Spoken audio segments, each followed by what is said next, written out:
അപ്പോൾ എല്ലാവർക്കും നമസ്കാരം കേട്ടോ. ഇന്ന് നമ്മൾ നിൽക്കുന്ന സ്ഥലം നിങ്ങൾക്ക് മനസ്സിലായി കാണും അല്ലേ? മാർഗഴിയിൽ മല്ലിക പൂത്താൽ മണ്ണാർക്കാട് പൂരം. അപ്പോൾ മണ്ണാർക്കാട് നമ്മൾ പൂരപ്പറമ്പിലാണ്. എല്ലാവരും ഉണ്ട് കേട്ടോ. അപ്പോൾ ഈ കണ്ട ആളുകളേക്ക് ഇതിനു മുന്നേ നിങ്ങൾ വീഡിയോയിലൊക്കെ കണ്ടു കാണും. ഞങ്ങളങ്ങനെ പൂരപ്പറമ്പിലൂടെ ഇങ്ങനെ നടക്കുകയാണ്. എന്താ വൈബ് അറിയോ? എത്ര കണ്ടാലും മതി വരാത്ത ഒരു പൂരം തന്നെയാണ്. എനിക്ക് ഈ കേട്ടറിവ് മാത്രമേ ഉള്ളൂ കേട്ടോ. ഇതുവരെയും മണ്ണാർക്കാട് പൂരം എന്ന് ഞാൻ കേട്ടിട്ട് മാത്രമേ ഉള്ളൂ. ഇന്ന് അതിന് സാധിച്ചു.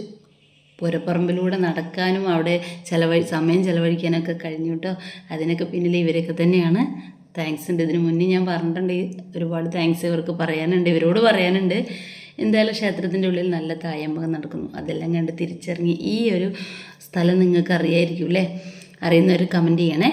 പിന്നെ ഞങ്ങളിതാ കുറച്ച് ഫോട്ടോസും കാര്യങ്ങളൊക്കെ എടുത്ത് കുറച്ച് സംസാരിച്ചിട്ടൊക്കെ ഞങ്ങളങ്ങനെ അടുത്ത പരിപാടി എന്താണെന്നറിയോ? എന്തെങ്കിലും കാളനോ അങ്ങനെയുള്ളതൊക്കെ കഴിക്കണം. അപ്പോൾ അതൊക്കെ ഇങ്ങനെ ചർച്ച വെച്ച് ഞങ്ങളിങ്ങനെ നടന്നു. ഇന്നത്തെ പരിപാടി അവിടെ നടക്കുന്നത് ഫ്യൂഷൻ സോങ് ആണെന്ന് തോന്നുന്നു. ആണ് അതിന് അടിപൊളി രവീന്ദ്രൻ സാറിൻ്റെ സംഗീതമൊക്കെ നടക്കുന്നുണ്ട് കേട്ടോ. കുറച്ച് സമയമൊക്കെ കേട്ടു. അത് കഴിഞ്ഞ് ഞങ്ങളങ്ങനെ ഫ്രണ്ടിലേക്ക് നടന്നു വന്നു. ഇനി പറയാലോ പൂരപ്പറമ്പിൽ പോയ എന്താ പരിപാടി? വളമാല, കമ്മൽ. പക്ഷേ ഇവർക്കതൊന്നുമല്ല. ഇവരുടെ ഭ്രാന്തെന്ന് പറയുന്നത് മൂക്കുത്തിയാണ്. മൂക്കുത്തിയൊക്കെ തിരഞ്ഞ് ഇവർ എന്തൊക്കെയോ ഇവിടെ തിരയുന്നുണ്ട്. കണ്ടോ ഇതെന്താ സംഭവം എന്നറിയോ? ഇത് കമ്പർ കെട്ടിയാണ്. കമ്പർ കെട്ടി അങ്ങോട്ട് വായൻ്റെ ഉള്ളിൽ ഇട്ടാൽ പിന്നെ മിണ്ടില്ലല്ലോ. അത് വേലിച്ച് പറിക്കണം എന്തായാലും. കണ്ടോ, എൻ്റെ വായ അടപ്പിക്കാൻ കേട്ടോ ഇവരുടെ ശ്രമം നടക്കില്ല. ഞാൻ കുറച്ച് സമയം മിണ്ടാണ്ടിരിക്കണം എന്നുള്ളതാണ് പറയുന്നത്. ഇനി നീ മിണ്ടരുത്, അതാണ് അതിൻ്റെ കാര്യം. എന്തെന്നറിയോ? ഈ കമ്മൽ തരേണ്ട അടുത്ത് മൂക്കുത്തി തരും, മൂക്കുത്തി തരേണ്ടത് കമ്മൽ തരും. അപ്പോൾ ഇത് കണ്ട് എനിക്ക് ഭ്രാന്താവും. അപ്പോൾ പറയുന്നത് എന്താണെന്നറിയോ? ഇനി നീ മിണ്ടരുത്, ഇതാണ് പറയുന്നത്. ഇവർക്ക് എന്നാലല്ലേ തരയാൻ പറ്റൂ. അങ്ങനെ അവിടെ വില കെട്ട് ഇവരെടുത്തില്ല കേട്ടോ. അവിടെ നിന്ന് വലിഞ്ഞു വിട്ടു.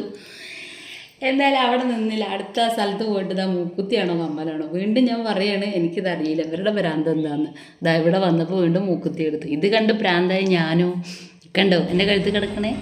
എൻ്റെ രുദ്രാക്ഷമാല വാങ്ങി ഞാൻ. അങ്ങനെ ഞങ്ങൾ പുഴയിലേക്ക് നടക്കുക കേട്ടോ. നാളെ കഞ്ഞി പറിച്ച ഉണ്ടെന്ന് പറഞ്ഞിട്ട് ആ സ്ഥലമൊന്ന് കാണാമെന്ന് വിചാരിച്ചിട്ട് അങ്ങനെ ഞങ്ങൾ ഫ്രണ്ടിലേക്ക്. ഈ അച്ഛന്മാരില്ലേ, ഞങ്ങളുടെ ഈ ഫോട്ടോ എടുക്കുക കുട്ടികളെ, ഞങ്ങളീ 4 ആൾ കാണട്ടെ എന്ന്. എന്താല്ലേ അങ്ങനെ അവർ ഞാനിത് അവിടെ ഉൾപ്പെടുത്തിയിട്ടുണ്ട്. അങ്ങനെ ഞങ്ങൾ സ്റ്റേജിൻ്റെ അടുത്തേക്ക് എത്തി. അടിപൊളി പ്രോഗ്രാം ആട്ടോ, ഒരു രക്ഷയില്ല. ആദ്യമായിട്ട് 2026 ഒരു പൂരം ഞാൻ വിട്ടിട്ടില്ല. എൻ്റെ പൊന്നു. അങ്ങനെ ഇത്രയേ ഉള്ളൂ കേട്ടോ ഇന്നത്തെ വീഡിയോ. അടുത്തൊരു സ്ഥലത്തെ പൂരമായിട്ട് കാണാം.